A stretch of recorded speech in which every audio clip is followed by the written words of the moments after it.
Жерде төрөлгөм деп ойлойм ар дайым. Төрт мезгил мекенимде күз, кыш, жаз жайы.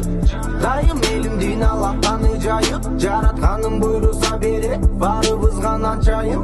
Мен ишенген адамдар бар, алар мага ишенет. Бир максатты көздөсөк бошонобуз кишенден.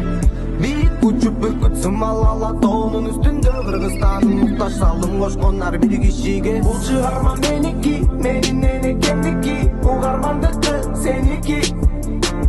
Бизге кыргыз тил сабагын берген эжекеники. Сөзүм менин экенимдики, сөзүм менин энекемдики. Бул жашоодуку сеники. Сага кыргыз тил сабагын берген эжекеники. Сөзүм кымбат